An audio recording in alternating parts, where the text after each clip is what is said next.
Hi, everyone. Welcome back to another episode of Astrology with Alice. I'm your host, Alice Bell, and today we're discussing a topic I've wanted to explore for a while now, which is how to navigate career changes with astrology. And the reason I really wanted to get into this is because in my own personal life, I've noticed through this business and even beforehand how there would be certain cycles that I'd go through where there were years where I'd feel really stuck in my career, and then years where things would turn around and I'd find direction again, and then the whole process would start over. And I know through my readings I give with people and just talking to friends and people I know that career is a topic that's on everyone's mind and kind of trying to figure out when there might be a change at work or when you might be going through this bigger transformation with what you want to do in your career or your overall life calling. That's just a topic that fascinates me. And I love pinning down those cycles and the timing of it.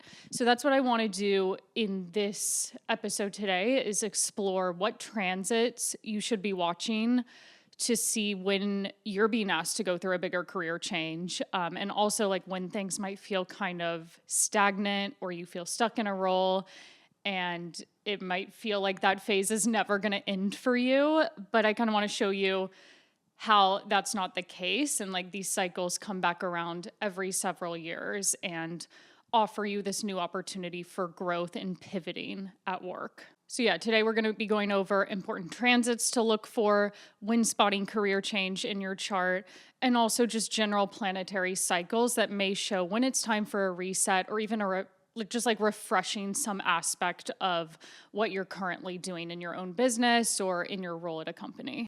And outside of this episode, if you're interested in going further and exploring your chart in different ways in regards to career and work and money, I have a whole section on my Substack channel, Astrology with Alice, where I go into different career topics, like how to interpret career interests based on your birth chart, or what does your midheaven mean, or how to spot ways in which you could be good at making money based on your chart. So if you're interested in exploring topics like these further, you can always find me on Substack. And before we get into the topic for today, just wanted to make the announcement that Libra season monthly horoscopes are coming out on Substack in a few days. I'll also be covering all of the relevant transits for Libra season here on the podcast. But if you want to know the breakdown of what all of the transits for the next month mean for your specific rising sign, and I go about 2,000 to 2,500 words written out per rising. If you want to have that written guide, that's also over on Substack. So that'll be out September 22nd. And you can also listen here on the podcast for a general overview of the Libra season transits. So before we get into timing with your chart and timing career change and bigger transitions like that, I want to rewind a bit and just go over the career-oriented houses of your chart and how you can differentiate between those. So when I'm looking at the chart and I'm noticing areas that pertain to work and career, I'm really zooming in on the second house, the sixth house, and also the 10th house and the midheaven. And I use whole sign houses, so sometimes the midheaven can be in the 9th, the 11th, the 10th, in rarer cases, the 8th or 12th, but that's a very core part of the chart that relates back to work too. So I want to run through themes that you can associate with each of these houses to know the difference. And when transits come along and activate these different houses, how, yes, there's changes with work with all of them, but it's felt in a different way because the topics of each house they vary. So starting things off with this second house, this is the house of the chart that specifically relates back to money and how you want to be making money, and the everyday work that you're doing to make an income for yourself. I also think of the second house as very self-starting type work, like wanting to leave a company to go start your own business or taking on freelance projects on the side. There's an element of this house that asks you to have greater independence and flexibility with your work. And it's also about finding the skills that you want to put forth and how you assert yourself in your role and having greater confidence in your working skills and knowing that those skills and what you bring to the table at work are worth a set amount of money. And I find with the second house, the more confidence you do have and like the longer you've been working and in business, it's like uncovering those traits becomes easier and asking for what your worth in your career, like tapping into that just gets easier over time. And then to move on to the sixth house, this is work that is mostly done for other people or with other people. So I associate coworker relationships with the sixth house, or client-based work. If you work for yourself or you work for a company, it's like doing work that serves other people in some way. And sometimes that can literally be about finding work that makes a difference in other people's life and being of service through the work that you're doing. Or like on a more minor scale, it could be like having to pick up the slack for someone you work for, or having to juggle a lot of different smaller projects for clients or for coworkers, and feeling like, I don't know, there's this element of the sixth house where work can sometimes feel very tedious and like it's not advancing you to that next new chapter of your career. But I like to reframe this and think of the sixth house in terms of these are necessary skills and communication type things that you need to figure out with work first so that you have those skills moving forward in the future. And even if it feels super boring and tedious in the moment, you'll be glad you had like those experiences with the sixth house once you move into bigger projects or a bigger role at work. And one last thing I'll say about the sixth house is that it is also about finding this balance between like how much do I want to work, whereas how much time do I want to reserve for my personal life or my mental health, and trying to strike a healthy balance between the two so that you're not overworking yourself and doing too much for other people at the expense of your own self. And then the 10th house, and you can also bring the midheaven in with the themes that we're about to talk about here. But the 10th house is the house that really speaks to these bigger long-term career goals that you're working towards, or like your overall passion in life. And timing activations to the 10th house really bring up this feeling of, what do I want to be committing to for the next several years? Like, what's my niche in my career? How can I develop better leadership skills or take on a more public-facing role at work? It's really about being seen and having the public be made aware of what you're doing in your career. So usually transits to the 10th house are these bigger moments with work where you're getting that big break, or you're pivoting to another career path altogether that feels more fulfilling. I would also say maybe there's ways in which you want to educate yourself so that you can further advance in your career. All of that we see come up with transits to the 10th or the midheaven. So now that we've gone over parts of the chart that relate back to work and money, I want to explore specific transits that really point to when you're being asked to change something at work.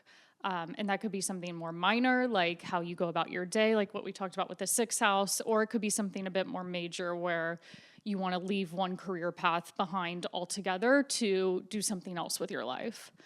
So first, I want to zoom in on the transits of the north and south nodes. And I know in the last episode, we went over the nodes and how they relate back to eclipses so much in depth. So that honestly might be good to re-listen to get a further picture of how the nodes function. But for now, we're going to talk about how nodes and therefore eclipses relate to changes in career. And the transits of the nodes always signal where you're going through the biggest change and more significant developments in your life. So when they start to enter these work houses, the 2nd, the 6th, and the 10th, usually you're in for bigger changes about to happen with work. And it's also important to remember that the nodes move backwards through the signs and the houses.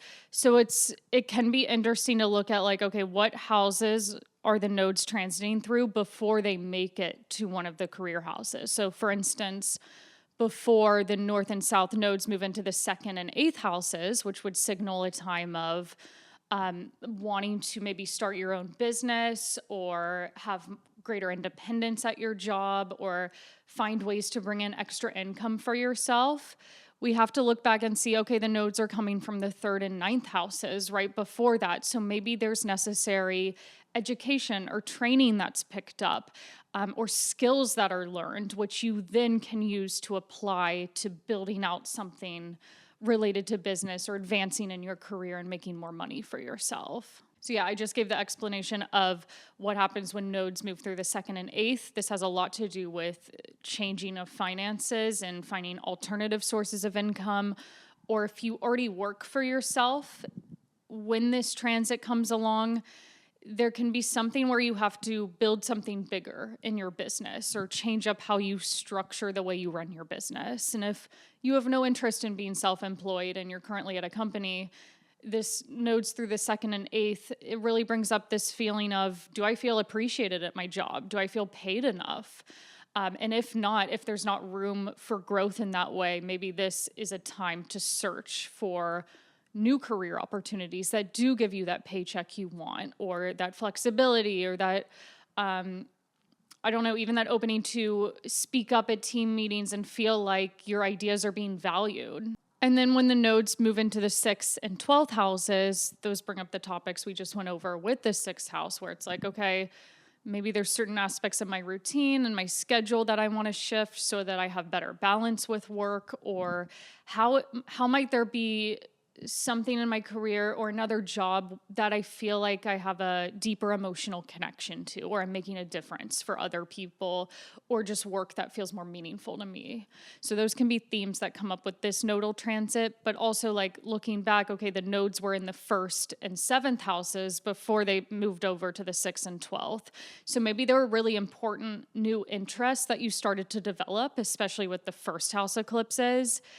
And maybe those new interests or whatever you were learning about at that time informed you, and maybe those new interests that you picked up informed you uncovering these different aspects of yourself. And maybe it felt like certain parts of your identity were shifting. And now, because you feel different as a person as a result of those 1st house eclipses, now it's like, okay, I may be interested in different things when it comes to my career, which prompts that desire to make a change at work. And also, like, coming off of the 1st and 7th house eclipses, that's usually a 1.5 to 2 year long period where you've gone through these major life changes in general. Like, maybe that has to do with moving to a different city, or, like I just said, kind of figuring out different sides of your identity. Or it could even have to do with something as major as having a baby, for instance. And then that leads to, okay, how do we structure my routine differently now that I'm in a new place, or I have this new sense of self, or now I have a child I'm taking care of? And how does work look different? Like, how is that changing what I want my work to look like every day? And then as well, like when the nodes move into the 10th and 4th houses of your chart, that's going to be a huge 2 year period where it brings up those 10th house topics of like, what am I actually passionate about in my career? How can I change things moving forward for like the long term? How do I want to be known in my work? Or is there a specific niche I can pivot into? But then 10th house eclipses can also be this time of feeling more seen because of the work that you're doing and getting that attention that you've wanted in your career for a while now. So also, again, like looking back at like what comes before the 10th, 4th house eclipses, well, the nodes would have been in the 5th and 11th houses. So maybe that was a time of rediscovering creativity, networking, forming new friendships, new community, building self-confidence in what you have to offer. And then as they pivot into the 10th and 4th, it's like, well, specifically the 10th, because we're talking about career stuff here. It's like, how can I bring my personal creativity into my work in a bigger way? Or how are those connections and that community I set up with the 11th house eclipses? How is that now, the people I met, how might they be introducing me to bigger work opportunities? Or how am I building a bigger audience for my business? And also, it's always important to keep in mind that when the nodes first enter these career houses, like the first 6 months or maybe even a year of them being in the 2nd, 6th, 10th, or approaching the midheaven, that's going to be the most challenging in terms of like regaining your footing with career. And it may feel like, okay, I really want to make a change in this part of my life, but maybe that change hasn't quite played out yet, or I'm still trying to figure out exactly what it is I want in this area of my life. So like going back to like Virgo, Pisces eclipses now, they're still like at the beginning of this eclipse cycle, kind of about to reach the halfway point. And I noticed that as eclipses wrap up in these career houses, that's when it's like, okay, I'm getting the full, I'm seeing the full picture now of what I want in my career, or the changes are finally happening and I feel a lot better about this area of my life. So kind of the start of an eclipse cycle is harder, while the end of it is that like push that maybe you've been waiting for a while. Now I want to switch gears and talk about Saturn for a little. So as where eclipses and the nodes indicate where there's a lot of change going on in these bigger developments and transformation, when Saturn enters these same career houses of your chart, second, sixth, 10th, or goes over the exact degree of your midheaven angle, things at work may feel very slowed down or frustrating. And I noticed that the second Saturn enters this new sign in this new house of your chart, the first few months of it being there, or that initial kind of phase of it before it goes retrograde for the first time in that new house, it could be like, wait, why is what I've been doing in my career up until this point, why does it make me feel stuck or slowed down now? Or why is it requiring so much extra effort to get things done in this part of my life? And Saturn really urges you to restructure certain areas of your work and get clear on what do you want to be building that will last for not only just now, but for several decades until Saturn returns to that part of your chart 29 years later. So as Saturn enters your second house, maybe there's a lot of frustration with not being paid enough, or not having things run as smoothly in your own business. And because Saturn spends 2.5 to 3 years transiting through a sign and house of your chart, you'll spend that amount of time restructuring certain elements of your own business, or finding self-confidence at work and learning how to assert yourself better or ask for better pay at your job. Whereas Saturn entering the sixth, maybe you feel so weighed down and overwhelmed by your workload and kind of stressed out by the people that you work with, or that your work just doesn't have that deeper meaning to you that it once did. And you spend that 2.5 years of Saturn through the sixth trying to figure out like what speaks to me more at work. And once again, returning to the sixth house topics, how can I do work that helps other people in some way, or have that better everyday work-life balance for myself? And then, of course, Saturn entering the 10th or moving over the midheaven can ask you to figure out what you're truly passionate about at work, or how you might pivot in a different direction altogether in your career. Or it could be a great time of taking on greater responsibilities and stepping into a leadership role. However, that could feel stressful at first as you adjust to a role where you're in charge of a lot more, or there's a lot more weight on you coming from your career. But yeah, it's always important to remember with Saturn, like what feels frustrating and stuck at first, slowly over that 2.5 year transit, that's an area that you're gaining a mastery over. So by the end of that Saturn transit through a house, you can expect to feel like you've built something a lot more concrete that feels more in line with who you are, and that will serve you for the years to come. Also, when it comes to these more dramatic career shifts, we can look at these outer planet transits like Uranus, Neptune, and Pluto. But with them, because their transits occur over such a longer period of time, I really want to stress the importance of like when a planet like Saturn or one of the north and south nodes meets up with these longer transits and triggers it more fully. Like for instance, when the North Node moves to Aquarius next year and starts to meet up with Pluto in Aquarius, if Aquarius happens to rule a career-oriented house of your chart, like that's when you're really going to feel the effects of Pluto there, because an eclipse has come along and met up with it. But with transits like Uranus, Neptune, Pluto, it's also important to look at when do they reach the exact degree of your midheaven or your ascendant, because those two angles of the chart, and even if they're aspecting them by like an opposition or a square, meaning they're on the IC or the descendant and squaring them from another house of the chart, when these longer transits meet up with the angles, this can signal bigger changes in your sense of identity or overall life direction, which can lead you to lead you down a different career path altogether. So like, for instance, when Uranus met up with my midheaven degree in 2019, I have a 4-degree Taurus midheaven. That was when I left my job in fashion to be an astrologer full time.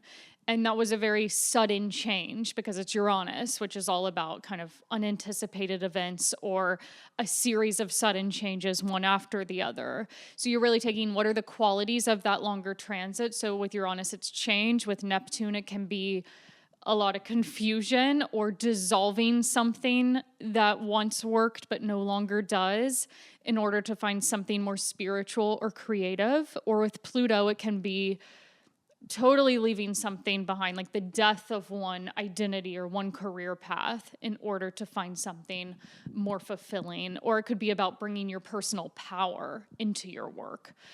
So really important to note when any of those transits come into contact with ascendant or midheaven and how that might be informing how you want to change something about yourself and your career. And finally, I want to wrap up this episode by talking in general about the cycles of Mars and Saturn, because personally, in my own career, I notice every 2 to 3 years or so, I feel this desire to make a change with what I'm doing with work, even if it's not something as dramatic as changing career paths altogether or completely changing my own business. It's still, I notice Mars and Saturn really show when you may want to pivot in a certain area or have like a refresh on what you're doing and just kind of like new energy needs to come in.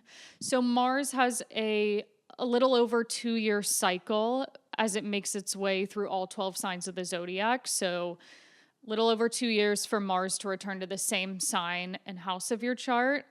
But if you look at this in terms of work, like when you started a role in your career or when you launched your own business or even when you launched an element of your business, like a podcast to promote your business or a newsletter, then 2 years on from the launch or starting in that new role, you may feel this desire to press the reset button or make a minor change or refresh something about your work. Because Mars really shows what your motive, what drives you, what you're motivated to put energy towards. And every 2 years, that might change a bit. And you could feel motivated by different areas. So that's just really important. Noting exact dates of work launches and how they evolve over time in 2-year increments.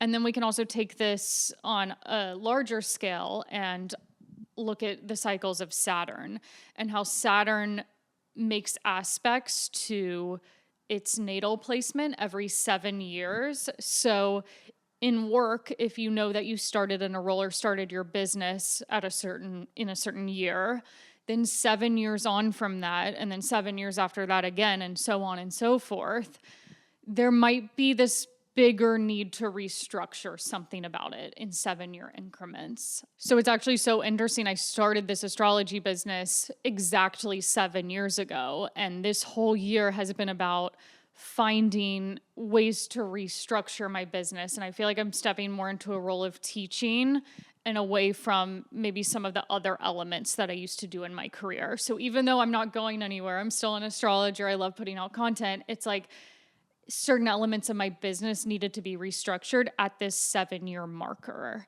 And also, going back 2 years and 7 years, just very important key timeframes to note throughout your career and how things evolve, like in those types of patterns. Okay, that's all I had for today, but thank you again for listening. And like I said at the start, if you're interested in exploring the topic of career and your birth chart further or timing that involves career, I have several different articles about those topics over on Substack. So feel free to check it out there. If not, I'll see you back here in a few days for the Libra season monthly forecast.